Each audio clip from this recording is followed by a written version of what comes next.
नमस्कार दोस्तों, स्वागत है आपका आर एस अकेडमी चैनल में। दोस्तों हम आज देखने वाले हैं ट्रांसफॉर्मर के 20 इम्पोर्टेंट क्वेश्चन जो एग्ज़ाम में बार बार पूछे जाते हैं और आने वाली एग्ज़ाम में मोस्ट क्वेश्चन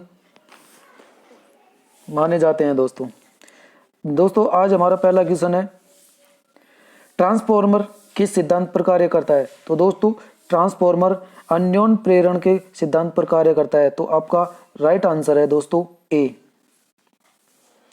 दूसरा क्वेश्चन है दोस्तों, ट्रांसफॉर्मर में जिस वाइंडिंग को इनपुट स्रोत से संयोजित किया जाता है वह कहलाती है। जैसे ट्रांसफॉर्मर को जो इनपुट दी जाती है वो कौन सी वाइंडिंग कहलाती है। दोस्तों इनपुट दी जाने वाली वाइंडिंग प्राइमरी इनपुट कहलाती है। दोस्तों तो प्राइमरी वाइंडिंग आपका राइट आंसर है दोस्तों, ए आपका राइट आंसर है। दोस्तों हमारे वीडियो को सब्सक्राइब करो और आर एस अकेडमी चैनल को सब्सक्राइब करो और लाइक और शेयर करना ना भूले। दोस्तों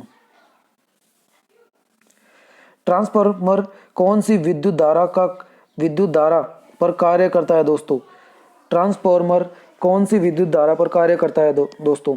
तो दोस्तों ट्रांसफार्मर प्रत्यावर्ती धारा यानी कि एसी पर काम करता है। तो आपका राइट आंसर है दोस्तों ए।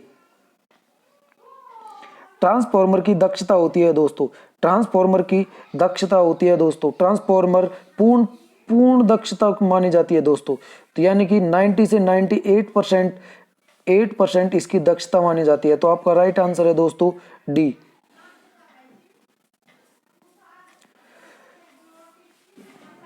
ट्रांसफार्मर की क्रोड बनी होती है दोस्तों, लोहे की, एल्यूमिनियम की, सिलिकॉन स्टील की या चुंबक की। तो दोस्तों ट्रांसफार्मर की क्रोड सिलिकॉन स्टील की बनी होती है। सी आपका राइट आंसर है दोस्तों, सी। जो ट्रांसफार्मर इनपुट वोल्टेज को घटाकर कम आउटपुट वोल्टेज प्रदान करता है वह कहलाता है। यानी कि इनपुट वोल्टेज को घटाता है, यानी कि स्टेप डाउन करता है। दोस्तों स्टेप डाउन वोल्ट ट्रांसफार्मर का दूसरा नाम क्या है, उच्चायक या अपचायक या दोनों या इनमें से कोई नहीं। तो दोस्तों जो स्टेप डाउन ट्रांसफार्मर होता है उसे अपचायक बोलते हैं, बी आपका राइट आंसर है। और जो स्टेप अप ट्रांसफार्मर होता है जो वोल्टेज को बढ़ा कर देता है उसे उच्चायक वोल्टेज बोलते हैं। दोस्तों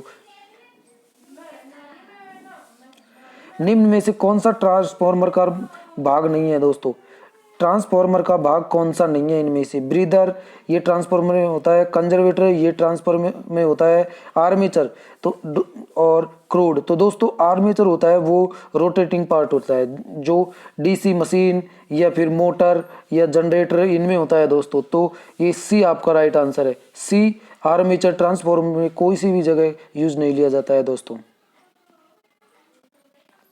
ट्रांसफार्मर की दक्षता का सूत्र है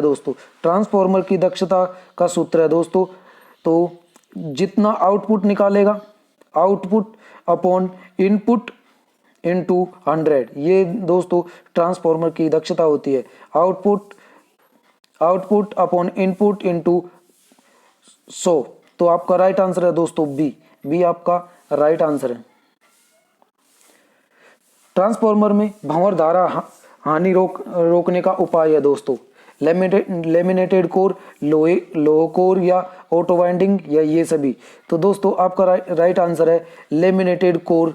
अगर लेमिनेटेड कोर होंगे तो भंवर धाराएं उत्पन्न नहीं होंगी और इनकी हानियां नहीं होगी। दोस्तों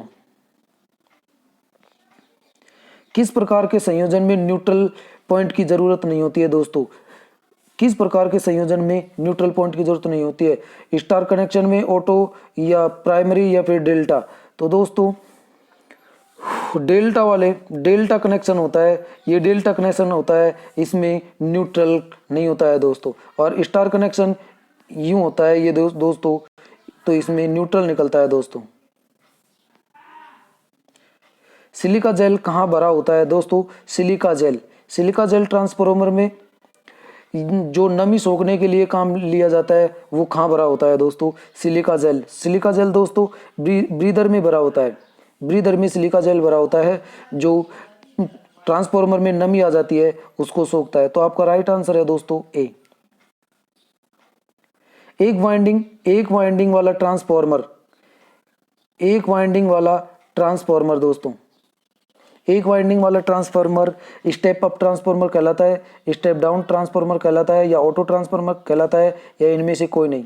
तो दोस्तों एक वाइंडिंग वाला ट्रांसफार्मर होता है वो ऑटो ट्रांसफार्मर होता है। सी आपका राइट आंसर है। ट्रांसफार्मर की रेटिंग होती है दोस्तों, ट्रांसफार्मर की रेटिंग केवीए में होती है, किलो वोल्ट एम्पियर दोस्तों। बी आपका राइट आंसर है। ट्रांसफार्मर किस प्रकार की मशीन है? तो दोस्तों ट्रांसफार्मर स्टैटिक मशीन है, स्टैटिक मशीन है। सी आपका राइट आंसर है।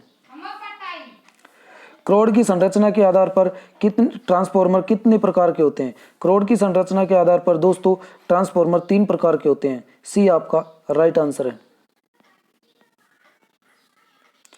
स्टेप अप ट्रांसफार्मर में आउटपुट धारा बढ़ती है, घटती है, या बराबर होती है, या ये सभी? तो दोस्तों स्टेप अप ट्रांसफार्मर में आउटपुट धारा घटती है दोस्तों, और वोल्टेज बढ़ता है दोस्तों। यदि प्राइमरी वाइंडिंग में सेकेंडरी वाइंडिंग से अधिक लपेटे हों तो वह कौन सा ट्रांसफार्मर होता है? आराम से समझिए दोस्तों, यदि प्राइमरी वाइंडिंग में सेकेंडरी वाइंडिंग से अधिक लपेटे हों, तो ये प्राइमरी वाइंडिंग में 3 लपेटे हैं और सेकेंडरी वाइंडिंग में 2 लपेटे हैं, यानी कि इसमें अधिक वोल्टेज जाएगा तो इधर कम वोल्टेज जाएगा, इसमें से कम वोल्टेज इसमें आएगा, यानी कि स्टेप ये इसमें इनपुट ज़्यादा आएगा और आउटपुट कम आएगा दोस्तों, तो स्टेप डाउन ट्रांसफार्मर होगा दोस्तों। तो स्टेप डाउन, बी आपका राइट आंसर है दोस्तों। स्टेप अप ट्रांसफार्मर में क्या बढ़ता है दोस्तों? स्टेप अप ट्रांसफार्मर में क्या बढ़ता है? वोल्टेज, धारा, या पावर, या ये सभी? तो दोस्तों स्टेप अप ट्रांसफार्मर में वोल्टेज बढ़ता है और धारा घटती है दोस्तों। कंजर्वेटर टैंक में क्या भरा होता है दोस्तों? कंजर्वेटर टैंक में क्या भरा होता है? सिलिका जेल, हवा, या फिर तेल, या फिर पानी? तो दोस्तों कंजर्वेटर टैंक में भरा होता है तेल। डी आपका राइट आंसर है दोस्तों।